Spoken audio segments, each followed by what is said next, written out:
Thank you, Phil, and thank you obviously to Pipeline Industries Guild, a fantastic welcomed award for TSC Subsea. And hopefully I can run you through the project, explain a little bit about ART or acoustic resonance technology and how we applied that to this specific application. I'm hoping you can see my presentation now. Yep. Brilliant, thank you. So without further ado, thank you for everybody's interest. Just to give you a very brief background of TSC, we sit within the Previan group, which is a technology group focused on advanced diagnostics and technologies targeting critical assets in the world's infrastructure. TSC Subsea, as the name suggests, we work below the waterline using robotics, robotic deployed solutions and advanced technology to survey and inspect a wide variety of subsea infrastructure, from jackets to vessels to pipelines. And this particular presentation is focused on the pipeline project in Angola, as Phil suggested. We sit in the technology as a service division, and we also have many other sister companies and brother companies across the group. And the same theme across the group is high technology driven solutions. So the four technologies TSC specifically specializes in is the acoustic resonance technology, the ACFM, alternating current field measurement, the pulsed eddy current, and also phased array. So focusing a little bit more on just the ART technology, acoustic resonance, it was developed a long time ago. In fact, some of the first ultrasonic flow detectors was frequency-based instead of the time-based systems we see today. Over the commercialization of those products in the 50s and 60s, they moved towards fixed frequency platforms, making ultrasonic inspections a little bit easier compared to frequency. But when we work in the frequency domain, we have a lot of advantages over the time domain, and we're able to use broadband signals, very powerful acoustics to a multi-array of frequencies, and that enables us to be able to penetrate very thick coatings typically found in a subsea environment. So we have a transducer. We fire the transducer, we emit the sound towards a target, typically the pipe wall. We would penetrate the coating. From there, resonance occurs. We're continuously hitting the surface with the sound, with a broadband signal, and it causes the oscillations. And we actually then take the measurements within those oscillations or those resonating frequencies. So very similar to conventional ultrasound, but instead of it being in a time base, we work in the frequency base, and that just gives us a lot more penetration power than conventional systems. That's a high level, very high level overview, should I say. To put it in an animation point, and if we compare it again with standard ultrasonics, the colorful sound wave you can see would be, you would fire the probe, it would hit the pipe wall at the top, and then it would come back and you'd measure that distance. What we do with ART, you can see the pipe wall actually oscillating, the sounds refracting inside the pipe wall. And the returning signal, we look at the tail of the signal and you can see those resonating frequencies within the tail. And that's the frequencies we're interested in.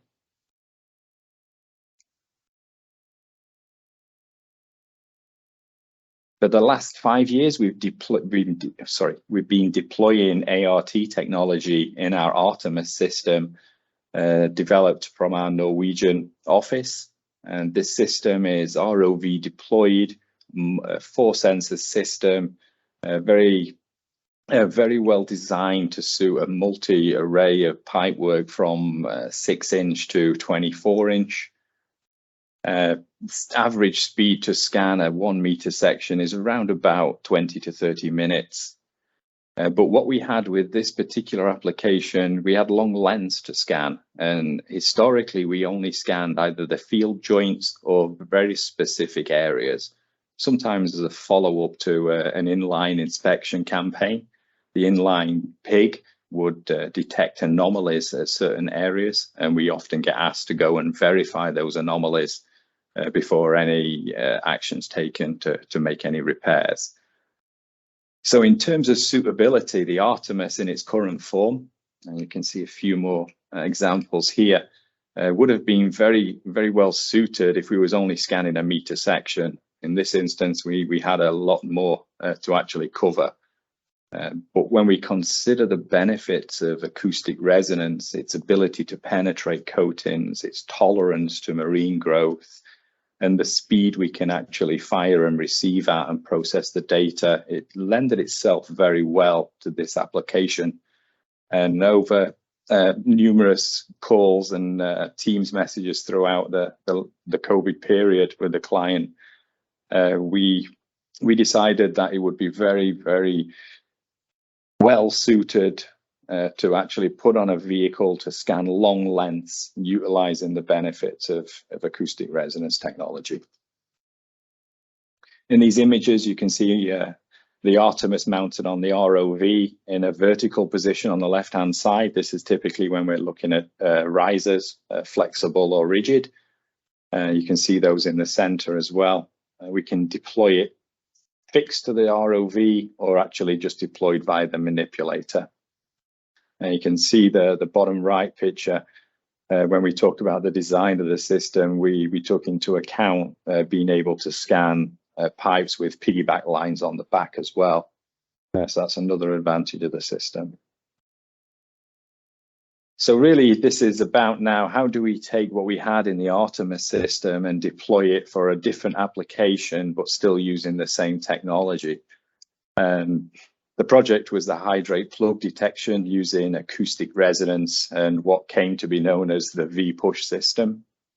You can see there the ROV, it's simply holding and pushing with its manipulator, and we have a number of sensors, which I'll go a little bit more into, and the physics behind it. To offer a little bit of background, the first industrial subsea application using the ART technology was actually to map air, oil, water in a sunken battleship from World War II. You can see the image.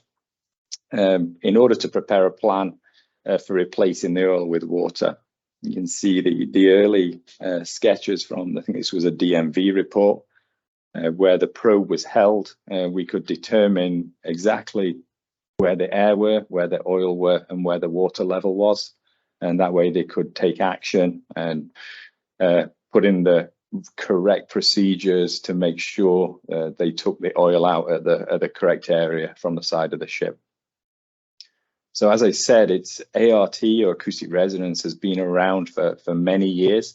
It was only around about 10 years ago, it was decided to redevelop and relaunch the technology specific for subsea applications, because again, the benefit of being able to penetrate the coating far outweighs anything you can achieve using conventional ultrasonics.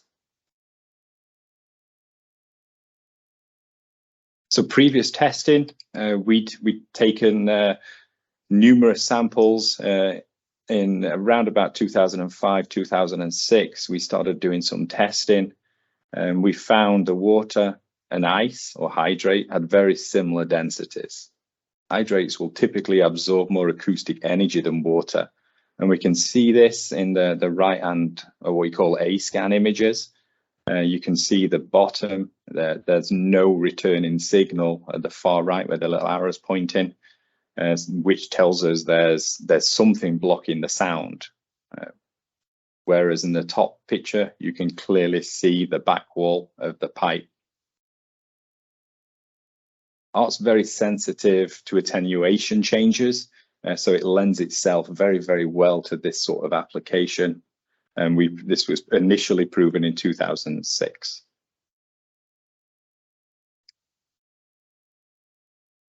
So the specifics of the challenge was to identify the exact location. There was a lot of emphasis on the exact location for the remedial work, what had to take place. The client knew they had the plug. They'd stopped flow a number of months prior. They was very eager to get the line up and running again. They wanted to know the size of the plug, also the distribution throughout the pipe, which was quite important to establish, was it an actual solid plug or was there multiple plugs back together? Excuse me. The line itself was about 7.5 miles long, 12 kilometers, and it was a water injection line. A very specific requirement was an ROV deployed system, what had to be able to run at high speed. The maximum speed typically for an ROV, what's communicating with the vessel, and the vessel's DP system, the dynamic positioning system, is around about 0.5 knot. There's newer ROVs now coming on the market what can exceed that, but the requirement for this specific survey or inspection was 0.5 knot. The ART technology itself is capable of collecting speed equivalent to the ROV traveling at about 6 to 7 knots. So it was well within the capability of the technology. What made the inspection even more challenging was the 3LP coating at 3.1 millimeters, which in itself eliminates a lot of other technologies being able to penetrate that at speed with any accuracy without very, very good cleaning, which wasn't available to us. The line itself was 8-inch OD. And the inspection was to take place at 1,300 meters water depth, which again adds to the challenge. And just to top it off, the line was submerged around about 1 to 2 meters. It was more around the 1 meter depth. There was very little seabed intervention asked for. It was minimal. We worked with TSC Subsea on this specific project, who went ahead of us and spent a number of weeks dredging. But they only wanted as little dredging as possible. So again, that ruled out any in-circulating systems such as the Artemis. So first, we split the project into 2 parts. We had the technology part, and then we had the deployment part. Both had a lot of challenges to overcome, but we'd learned from many projects over the last 5 to 10 years of how we manage these projects. We set very clear goals where we needed to achieve, and the end result was factory acceptance tests, which was very successful. But we previously qualified ART inspection through 3LP coating. In fact, we've now got a whole record or qualification document containing around 35 different coatings. With a maximum coating we recently tested of Novolastic, I believe of 100 millimeters thick.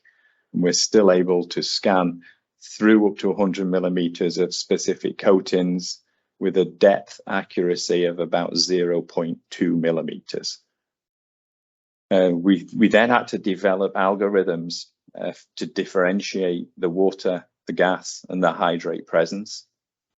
We did a number of lab testing using ice, and we proved that a multi-probe technology or multi-ART probe configuration was the best way forward to offer robustness and repeatable results.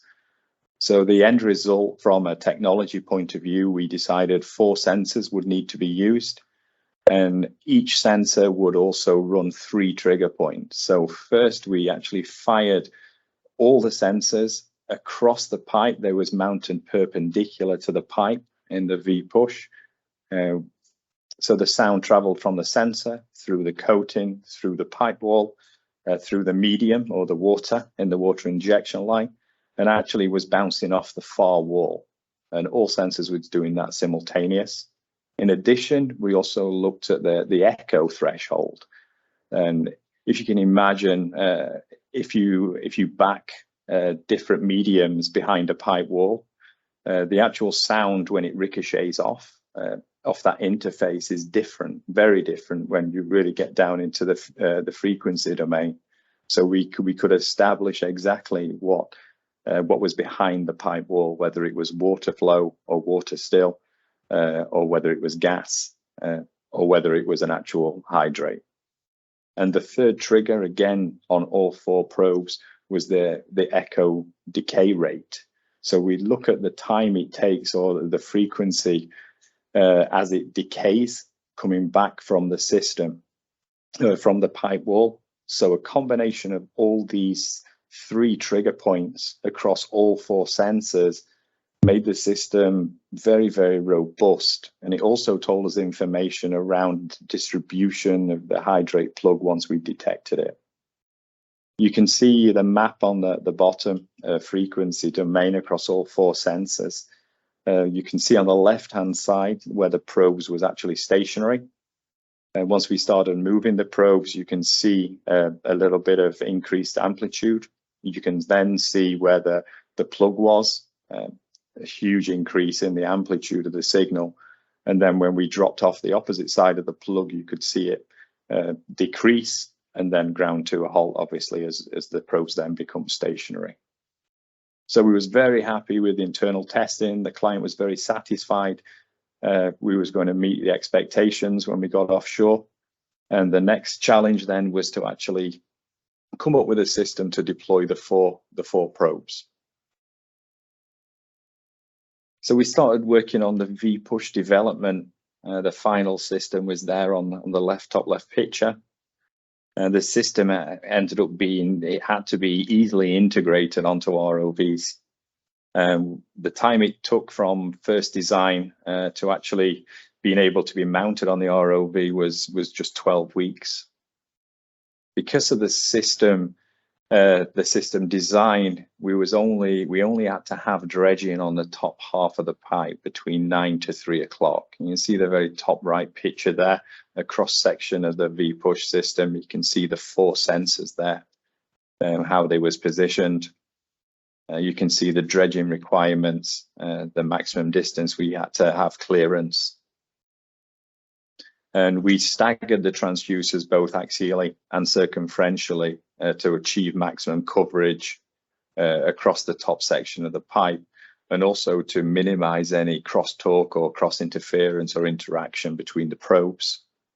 It was important to understand as we was pushing the tool what was happening to the probes. We didn't want any debris or any marine growth obstructing the probe. So there was also 4 cameras mounted looking at the transducer path continuously to make sure we had good alignment and to make sure we wasn't capturing or clogging up the system with any marine growth.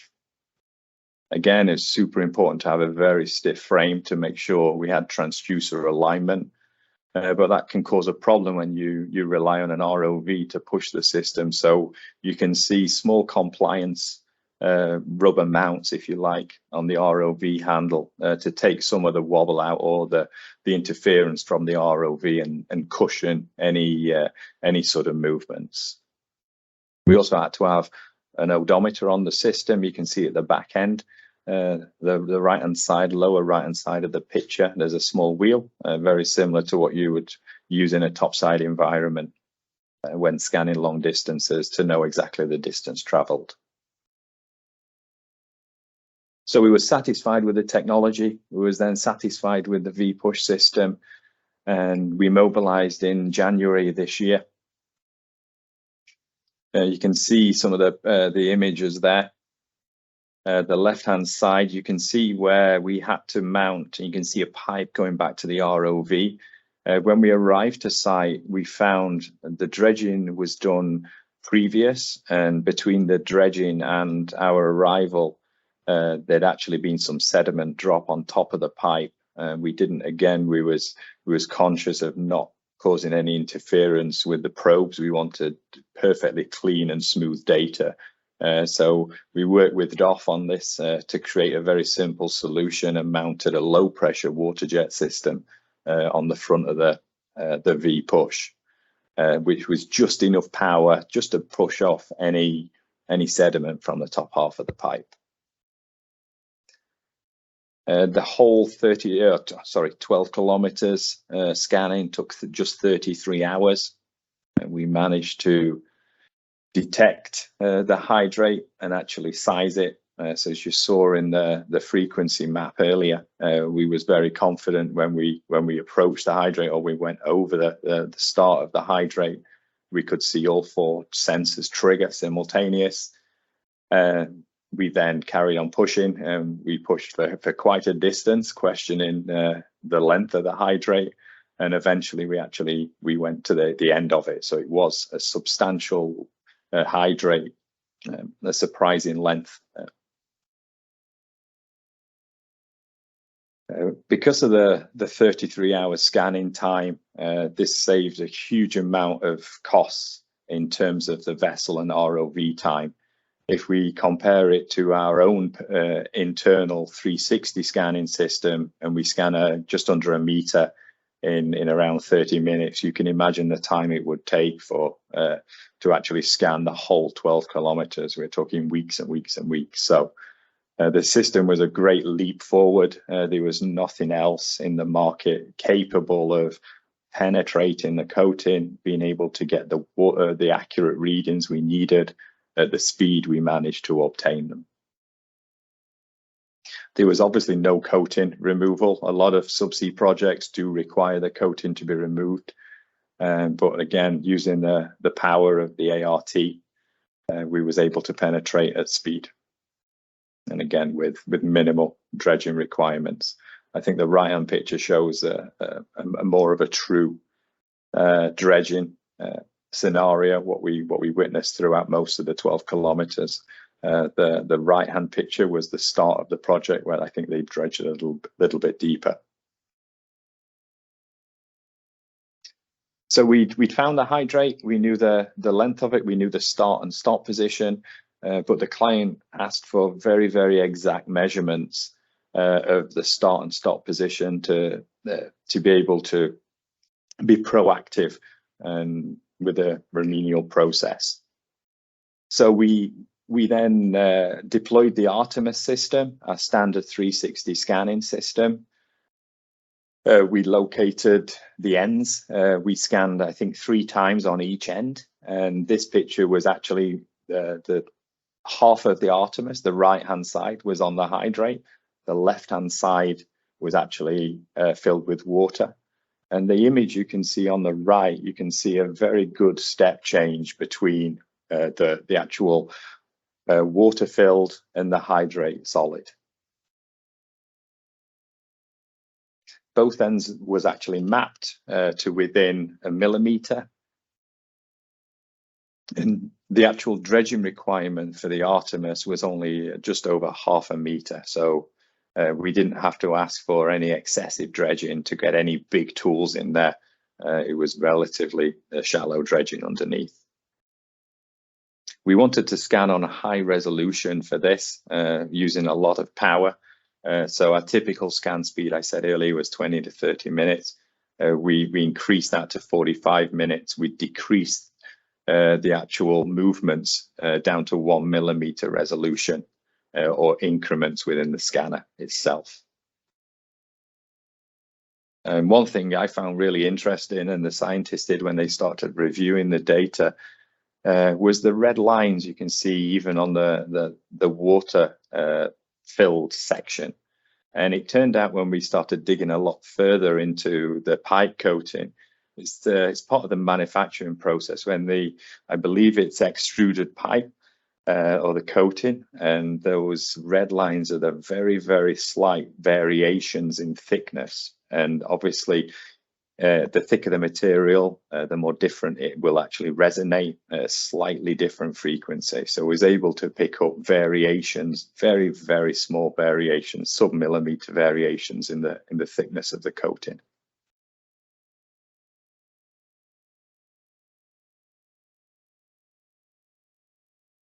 So the project was successfully completed.